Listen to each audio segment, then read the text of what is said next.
Welcome back into the GSMC Sports Podcast, as we are now going to be diving into where the Los Angeles Rams currently stand, as already it has been a very eventful start to the season for them. They played their Week 1 game on Sunday Night Football against the Detroit Lions, and I would probably be doing them a little bit of a disservice to just say that they hung in there. They made it to overtime, so they were 100% in the game. They were leading with a few minutes left. So again, I'm not trying to downplay what they did whatsoever, but it kind of felt like it was them hanging in there, considering the fact that they were just dealing with so many injuries headed into the game already. They were without their starting left tackle in Alaric Jackson, who was dealing with who's going to miss the first 2 games of the season with a suspension, and things only sort of seem to get worse from there. Both their starting left tackle in this game in Joe Newtboom and their starting offensive guard in Steve Avila ended up being ruled out of this game after it kicked off, and then additionally, they have both been placed on IR, along with, of course, star wide receiver Puka Nacua. So it led to, an offense that was a little bit one-dimensional. I mean, Aiden Hutchinson was just causing absolute havoc for that Rams team. He was in the face of Matthew Stafford, what felt like every single drop back, and I thought that he looked like the most dominant defensive player in all of the NFL for Week 1. But that does mean that, with all of these injuries piling up on the offensive side of the ball for the Rams, they're going to have to make adjustments, because there's no way that they can just run out with the same exact game plan. Now, we'll see what sorts of changes they could potentially be making to, that starting offensive line. The left tackle position was a huge area of concern for them, where it was Arcia, I believe, was the one who was, taking over a lot of the reps there. That I still don't think it's all that confident, which means that McVay, the strategist that he is probably going to be looking to get a lot of quick routes out, having these plays be snap fast, that it isn't allowing opposing teams to put pressure on Stafford. I mean, Stafford took some hits in that Sunday night game that I'm sure at this point they are just trying to avoid at all costs. But what obviously hurts all of that is the fact that Puka Nacua has been placed on the IR, and Sean McVay spoke earlier this week and said that it could last potentially even longer than that, which is a brutal sign for Rams fans, especially for fantasy football owners, that Puka was sort of the darling last year, obviously coming out of nowhere. The former 6th-round pick ended up putting together what was statistically the best rookie wide receiver season in NFL history. So knowing that has sort of knocked them down a peg so early is definitely demoralizing to some degree. Now, on the other end of that, the show must go on, and somebody is going to have to step up and take over the role. Now, what we saw in Week 1 was it really just being Cooper Kupp.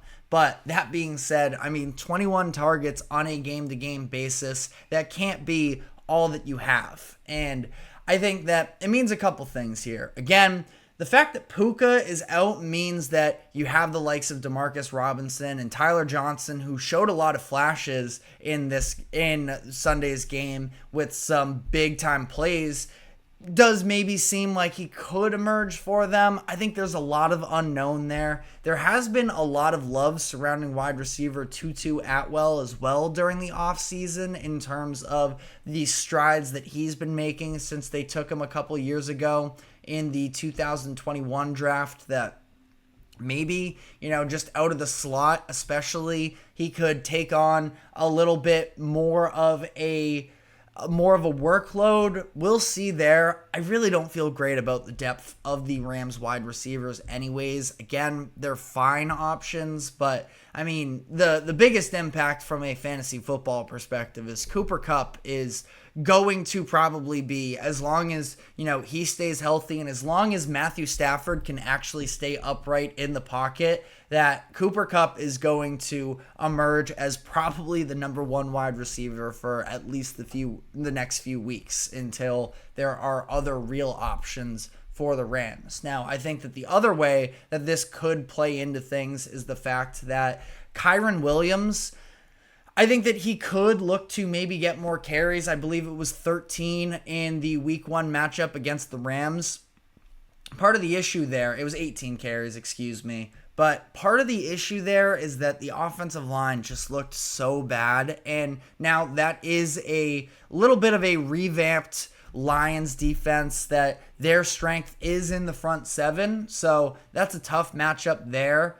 Now they're coming into Arizona this upcoming week, which I think it's a lot more favorable there. Like I mentioned in the last segment, I think that Kyren Williams does have really high upside this week from a fantasy football perspective.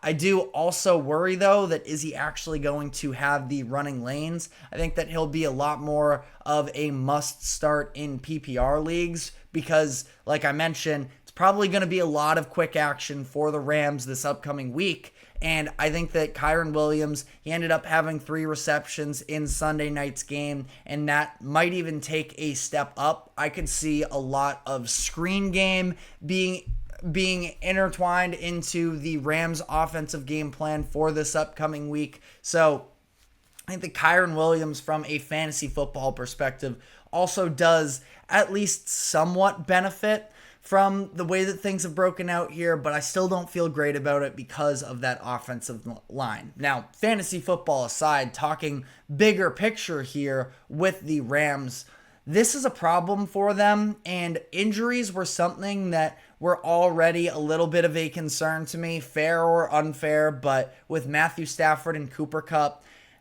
as they sort of start to age more, they've had significant injuries in the past couple seasons that I was already a little bit more down on the Rams than a lot of people were. Now, again, the fact that they were able to stay in that game against the Lions this past weekend was just a little bit of a reminder of, okay, well, this is still a very well-run organization from top to bottom, and you look at the way that defense was able to face off against one of the best offenses from 2023 and being able to hang in there is just a great look for Chris Shula, the newly appointed defensive coordinator, and again, just the infrastructure of you have all of these young defensive talents. They went out, they drafted some defensive linemen with their first 2 picks in Jared Verse and Braden Fisk.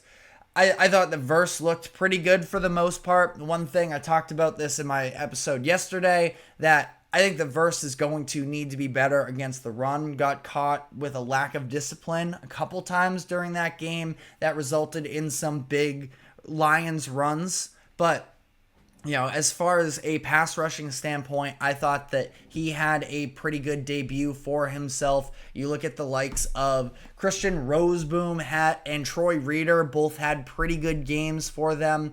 And again, this is a team that you look up and down the roster. It's not like there are a ton of household names on that defense, but I kind of just trust the Rams to be able to be a good organization and find talent and develop talent, not just, talent from a player standpoint, but you look at the list of coaches as well that have sort of come from that McVay tree as well. It is, very, very interesting to see how all of this functions. So, all that being said, in terms of what it means for the Rams, so they are going to be without Puka Nacua for at least the next 4 weeks, and then we'll see with the offensive linemen as well. Now, again, important to note that Joe Noteboom wasn't even intended to be their starting left tackle anyways, that Alaric Jackson is going to come back after this game at Arizona, that can sort of help shore them up